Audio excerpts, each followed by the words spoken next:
À l'écoute des RFI, en direct de Paris, il est 17h.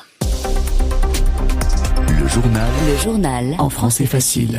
Adrien Delgrange. Bonjour à toutes et à tous, soyez les bienvenus. Nous sommes le 8 janvier. Dans ce journal, Emmanuel Macron réunit à Paris les ambassadeurs de France.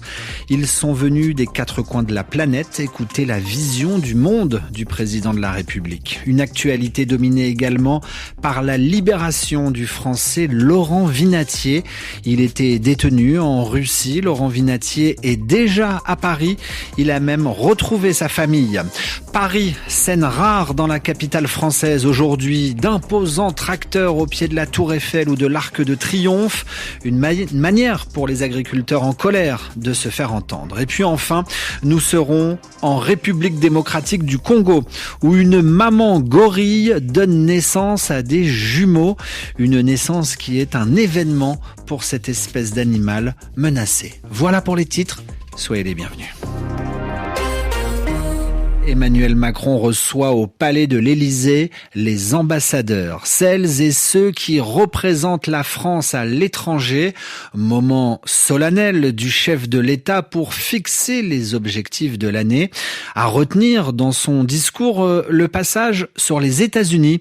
L'Amérique de Donald Trump se détourne progressivement de certains alliés, de certains pays amis des États-Unis et s'affranchissent des règles internationales. Ne respecte plus le droit international, déplore le président. Devant les ambassadeurs rassemblés à Paris, Emmanuel Macron, vous allez l'entendre, a donc critiqué les dernières actions américaines. Nous sommes dans un monde qui se dérègle. Les États-Unis sont une puissance établie, mais qui se détourne progressivement de certains de ses alliés et s'affranchit de règles internationales qu'elle promouvait encore récemment, qu'il s'agisse du commerce, de certains éléments de sécurité ou de certaines enceintes. Et la Chine est une puissance toujours montante qui doit faire le choix de partenariats diversifiés, mais qui témoigne d'une agressivité commerciale de plus en plus désinhibée. Mais face à l'accélération de la loi du plus fort et de la brutalisation du monde, on ne doit pas être dans la consternation, l'atermoiement. On doit être dans l'accélération de notre agenda. Parfois, on n'est pas les plus forts, souvent, on n'est pas les plus grands. Mais là où on s'engage, on le fait.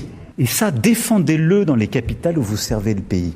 Parce que cette valeur est inédite.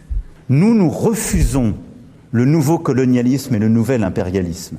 Mais nous refusons aussi la vassalisation et le défaitisme. Vassalisation, le fait de se soumettre à un État, en l'occurrence les États-Unis. Emmanuel Macron, vous l'entendiez évoquer aussi l'influence chinoise sur la planète, une puissance toujours montante. D'ailleurs, manière peut-être de faire diversion, de regarder ailleurs, Donald Trump affirme que la Chine cherche à mettre la main sur le Groenland.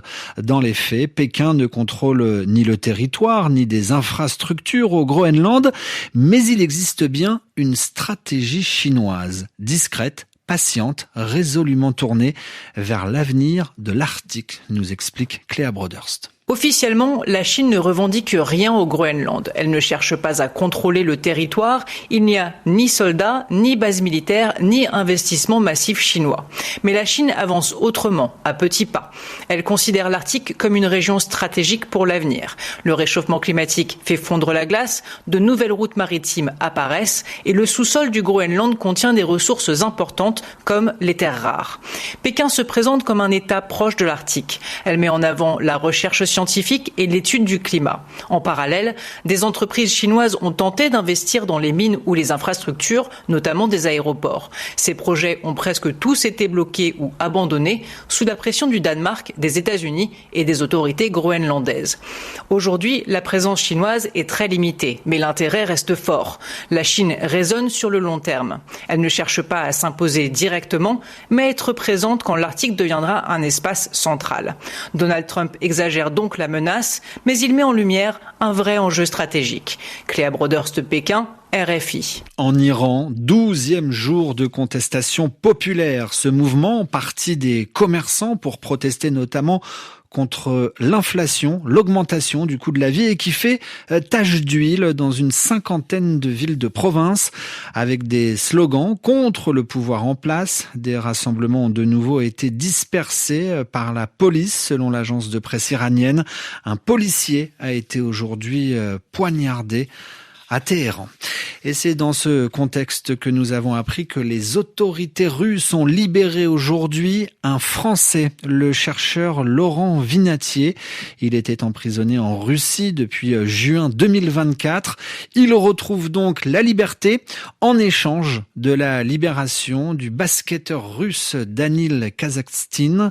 Laurent Vinatier vient d'arriver à Paris. Il a été accueilli au ministère français des Affaires étrangères, indique un diplomate. Il précise même que ses parents étaient là pour l'accueillir. 17h05 à Paris, des tracteurs aujourd'hui dans la capitale française à l'appel du syndicat agricole La Coordination Rurale. Plusieurs centaines d'agriculteurs ont réussi à rejoindre Paris dans la nuit. Certains ont dû jouer au chat et à la souris avec la police pour arriver notamment au pied de la Tour Eiffel ou de l'Arc de Triomphe. Des agriculteurs qui dénoncent, comme ils le font d'ailleurs depuis plusieurs années, leurs mauvaises conditions de travail. Au micro RFI de Marius Lafont, témoignage de Sophie Brision, agricultrice dans le département de la Meuse. On est pieds et poings liés. Moi, par exemple, je suis productrice de lait. Je sais 15 jours après avoir produit mon lait, combien je vais être payée pour le mois. On est en train de crever. On est en train de mourir. Les gens ne savent pas ce que c'est. Les vaches, c'est toute l'année. Moi, avec mon mari, on y est tous les jours, 365 jours. Il n'y a pas de samedi, il n'y a pas de dimanche, il n'y a pas de vacances. Voilà. J'ai 6 enfants, je ne suis même pas capable de les nourrir correctement et je ne suis même pas capable de leur offrir une vie. C'est quoi ce que vous demandez aujourd'hui au gouvernement ? Clairement, de modifier le protocole sanitaire sur la DNC. On abat tous les bêtes, ne fonctionne pas puisque la maladie se propage.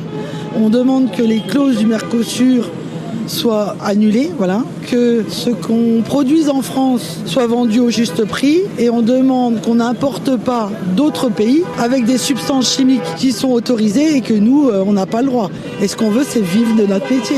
Voilà. Et depuis, nous avons appris que la présidente de l'Assemblée nationale française, Yaël Braun-Pivet, reçoit à l'heure actuelle les représentants de ces agriculteurs venus aujourd'hui à Paris crier leur colère. Nous sommes à présent sur le continent africain, dans l'est de la RDC, pour évoquer une très bonne nouvelle. Le parc national des Virunga, dans la province du Nord Kivu, annonce la naissance de jumeaux gorilles. Cela s'est produit le 3 janvier dernier. 2 bébés gorilles mâles sont nés. C'est un événement exceptionnel, compte tenu d'une part de la guerre, mais aussi de la rareté des naissances de jumeaux chez cette espèce menacée, nous explique Jérôme Lombard. La naissance a eu lieu pas très loin de Kibumba, qui est le nom du village, localité. La naissance, on a encore du mal à la dater avec précision, mais qu'on a toujours les éco-gardes qui font leur contrôle de routine. Ils sont tombés dessus lors de leur contrôle. On sait que leur mère, on la surnomme Makufo, et donc elle fait partie de cette grande famille Bageni. C'est la plus grande famille des gorilles qu'on a dans le secteur du Mikeno. Évidemment, c'est la rareté. C'est aussi très, très positif de voir que malgré la situation de guerre qu'il y a eu dans toute la zone, qu'ils ressentent quand même une certaine forme de stabilité, on va dire, pour pouvoir redonner naissance. Et la bonne nouvelle, c'est aussi qu'ils restent dans la zone, qu'ils sont pas tous partis avec les mois de guerre intense qu'il y a eu dans la zone. Et on espère qu'ils vont s'en sortir, tout d'abord. Tant que la famille reste unie, soudée entre eux, il y a espoir. Évidemment, on voit que dès qu'on arrive dans des moments d'insécurité forts, dès que les bombardements reprennent et dès qu'ils se sentent dans une situation vulnérable, on va dire, c'est évidemment toujours le risque qu'ils en prennent un tout petit peu moins soin. S'ils arrivent à garder une certaine forme de stabilité, donc rester dans la zone, surtout dans les premières semaines, premiers mois, c'est important, notamment au niveau de la nutrition, mais aussi qu'ils se sentent appartenir au clan et que le clan les garde. Et donc c'est ça qu'on espère pour l'instant. Jérôme Lombard de l'Institut congolais de conservation de la nature, des propos recueillis par Alexandra Branjon. On referme ce journal par une tempête, la tempête Goretti, vent violent attendu sur le nord-ouest nord-ouest de la France. Le département de la Manche est placé en vigilance rouge. Des vents pouvant atteindre les 160 km/h sont attendus cette nuit. Demain, toutes les écoles seront fermées dans ce département. Ainsi se referme ce journal en français facile. Où que vous soyez sur la planète, merci à tous de l'avoir écouté et à demain pour une nouvelle édition.